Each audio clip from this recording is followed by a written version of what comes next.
जय श्री कृष्णा। सभी भक्त गणों को मेरा प्रणाम। वरुथनी एकादशी व्रत कथा। प्राचीन काल में नर्मदा नदी के तट पर मंधाता नामक राजा राज्य करते थे। वह अत्यंत दीन दानशील तथा तपस्वी थे।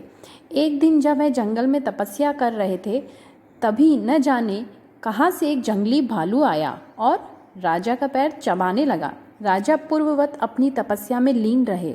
कुछ देर बाद पैर चबाते चबाते भालू राजा को घसीटकर पास के जंगल में ले गया। राजा बहुत घबराया, मगर तपस्या धर्म अनुकूल उसने क्रोध और हिंसा न करके भगवान विष्णु से प्रार्थना की। करुण भाव से भगवान विष्णु को पुकारा। उनकी पुकार सुनकर भगवान श्री हरि विष्णु प्रकट हुए और उन्होंने चक्र से भालू को मार डाला। राजा का पैर भालू पहले ही खा चुका था। इससे राजा बहुत ही शोकाकुल हुए। उन्हें दुखी देखकर भगवान विष्णु बोले, हे वत्स, शोक मत करो। तुम मथुरा जाओ और वरुथनी एकादशी का व्रत रखकर मेरी वाराह अवतार मूर्ति की पूजा करो। उसके प्रभाव से पुनः सुदृढ़ अंगों वाले हो जाओगे। इस भालू ने तुम्हें जो काटा है, यह तुम्हारे पूर्व जन्म का अपराध है। भगवान की आज्ञा मानकर राजा मंधाता ने मथुरा जाकर श्रद्धापूर्वक वरुथनी एकादशी का व्रत किया। इसके प्रभाव से राजा शीघ्र ही पुनः सुंदर और संपूर्ण अंगों वाला हो गया। इसी एकादशी के प्रभाव से राजा मंधाता स्वर्ग को गए। जो भी व्यक्ति भय से पीड़ित है, उसे वरुथनी एकादशी का व्रत रखकर भगवान विष्णु का स्मरण करना चाहिए। इस व्रत को करने से समस्त पापों का नाश होकर मोक्ष मिलता है। आइए अब हम वरुथनी एकादशी का महात्म्य देखें। धर्मराज युधिष्ठिर बोले कि हे भगवान, वैशाख मास के कृष्ण पक्ष की एकादशी का क्या नाम है तथा उसकी विधि क्या है और इसके फल कौन से फल की प्राप्ति होती है, सो कृपा पूर्वक कहिए। श्री भगवान बोले, हे राजराजेश्वर, वैशाख मास के कृष्ण पक्ष की एकादशी का नाम वरुथनी एकादशी है। यह सौभाग्य को देने वाली है। इसके व्रत से मनुष्य के समस्त पाप नष्ट हो जाते हैं और अंत में सुख मिलता है। यदि इस व्रत को एक दुखी स्त्री करती है तो उसे सौभाग्य मिलता है। वरुथनी के प्रभाव से राजा मंधाता स्वर्ग को गया था। इसी प्रकार धुंधुमार आदि भी स्वर्ग को गए थे।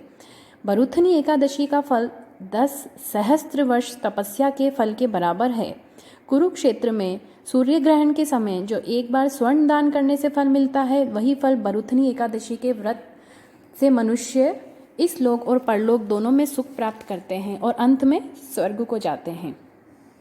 हे राजन, इस एकादशी का व्रत करने से मनुष्य को इस लोक में सुख और परलोक में मुक्ति मिलती है। शास्त्रों में कहा है कि हाथी का दान घोड़े के दान से अधिक उत्तम और हाथी के दान से भूमि का दान उत्तम है। उससे उत्तम तिलों का दान है। तिल से स्वर्ण दान, स्वर्ण से अन्न दान श्रेष्ठ है। संसार में अन्न दान के बराबर कोई भी दान नहीं है। अन्न दान से पितृदेवता, मनुष्य आदि सब तृप्त हो जाते हैं। शास्त्रों में कन्यादान इसके बराबर माना गया है। वरुथनी एकादशी के व्रत से अन्नदान तथा कन्यादान का फल मिलता है। जो मनुष्य लोभ के वश में होकर कन्या का धन ले लेते हैं, वे प्रलय के अंत तक नरक में पड़े रहते हैं या उनको अगले जन्म में बिलाव का जन्म ग्रहण करना पड़ता है। जो मनुष्य प्रेम से एवं यज्ञ सहित कन्यादान करते हैं, उनके पुण्य को चित्रगुप्त भी लिखने में असमर्थ हो जाते हैं। जो मनुष्य इस वरुथनी एकादशी का व्रत करता है, उनको कन्यादान का फल मिलता है। वरुथनी एकादशी का व्रत करने वाले को दशमी के दिन से इन 10 वस्तुओं का त्याग देना चाहिए। पहला, कांसे के बर्तन में भोजन करना। दूसरा, मांस। तीसरा, मसूर की दाल। चौथा, चना। पांचवा, कोदो। छठा, शाक। सातवां, मधु या शहद। आठवां, दूसरे का अन्न। नौवां, दूसरी बार भोजन करना। और 10वां, स्त्री संग या अन्य किसी के साथ मैथुन करना। उस दिन जुआ नहीं खेलना चाहिए तथा शयन नहीं करना चाहिए। उस दिन पान खाना, दातुन करना, दूसरे की निंदा करना तथा चुगली करना और पापियों के साथ बातचीत भी नहीं करनी चाहिए। उस दिन क्रोध करना, झूठ बोलना त्याग देना चाहिए। इस व्रत में नमक, तेल तथा अन्न वर्जित है।